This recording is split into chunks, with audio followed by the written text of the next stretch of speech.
حضرت ابراہیم علیہ السلام نے بت پرستی کے معاملے میں پہلے تو اپنی قوم سے مناظرہ کر کے حق کو ظاہر کر دیا، مگر لوگوں نے حق کو قبول نہیں کیا، بلکہ یہ کہا کہ کل ہمارا عید کا دن ہے اور ہمارا ایک بہت بڑا میلہ لگے گا، وہاں آپ چل کر دیکھیں کہ ہمارے دین میں کیا لطف ہے اور کیا بہار ہے۔ اس قوم کا یہ دستور تھا کہ سالانہ ان لوگوں کا ایک میلہ لگتا تھا۔ لوگ ایک جنگل میں جمع ہوتے اور دن بھر لہو لعب میں مشغول رہ کر شام کو بت خانہ میں جا کر بتوں کی پوجا کرتے تھے اور بتوں کے چڑھاوے، مٹھائیوں اور کھانوں کو پرساد کے طور پر کھاتے۔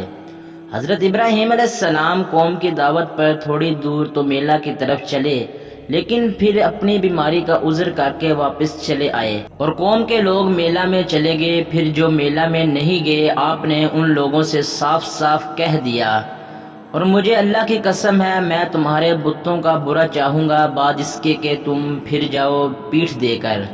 چنانچہ اس کے بعد آپ ایک کلہاڑی لے کر بت خانہ میں تشریف لے گئے اور دیکھا کہ اس میں چھوٹے بڑے بہت سے بت ہیں اور دروازے کے سامنے ایک بہت بڑا بت ہے۔ ان جھوٹے معبودوں کو دیکھ کر توحید الہی کے جذبے سے آپ جلال میں آ گئے اور کلہاڑی سے مار مار کر بتوں کو چکنا چور کر ڈالا اور سب سے بڑے بت کو چھوڑ دیا اور کلہاڑی اس کے کندھے پر رکھ کر آپ بت خانہ سے باہر چلے آئے۔ قوم کے لوگ جب میلہ سے واپس آ کر بت پوجنے اور پرساد کھانے کے لیے بت خانہ میں گھسے تو یہ دیکھ کر حیران رہ گئے کہ ان کے دیوتا ٹوٹے پھوٹے پڑے ہوئے ہیں۔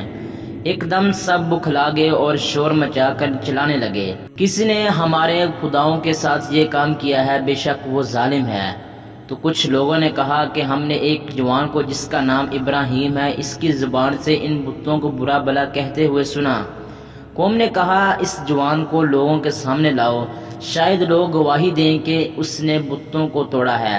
چنانچہ حضرت ابراہیم علیہ السلام بلائے گئے تو قوم کے لوگوں نے پوچھا کہ اے ابراہیم، کیا تم نے ہمارے خداؤں کے ساتھ یہ سلوک کیا ہے؟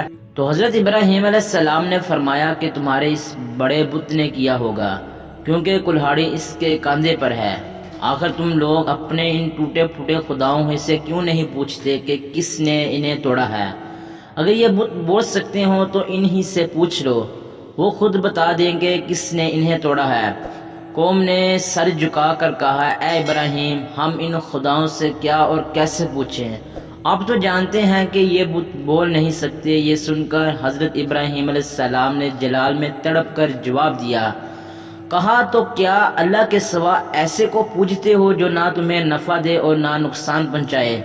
تف ہے تم پر اور ان بتوں پر جن کو اللہ کے سوا پوجتے ہو، تو کیا تمہیں عقل نہیں؟ آپ کے اس حق گوئی کا نعرہ سن کر قوم نے کوئی جواب نہیں دیا، بلکہ شور مچایا اور چلا چلا کر بت پرستوں کو بلایا اور کہا ان کو جلا دو اور اپنے خداؤں کی مدد کرو اگر تمہیں کرنی ہے۔ چنانچہ ظالموں نے اتنا لمبا چوڑا آگ کا الاؤ جلایا کہ اس آگ کے شعلے اتنے بلند ہو رہے تھے کہ اس کے اوپر سے کوئی پرندہ بھی اڑ کر نہیں جا سکتا تھا۔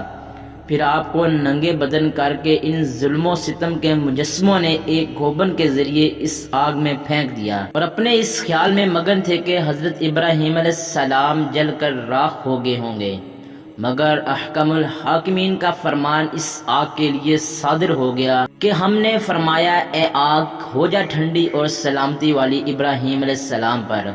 چنانچہ نتیجہ یہ ہوا جس کو قرآن نے اپنے قاہرانہ لہجے میں ارشاد فرمایا، اور انہوں نے اس کا برا چاہا تو ہم نے انہیں سب سے بڑھ کر زیاں کار کر دیا۔ آگ بجھ گئی اور حضرت ابراہیم علیہ السلام زندہ اور سلامت رہ کر نکل آئے اور ظالم لوگ کف افسوس مل کر رہ گئے۔ امید کرتا ہوں دوستو آپ کو یہ میری ویڈیو اچھی لگی ہوگی۔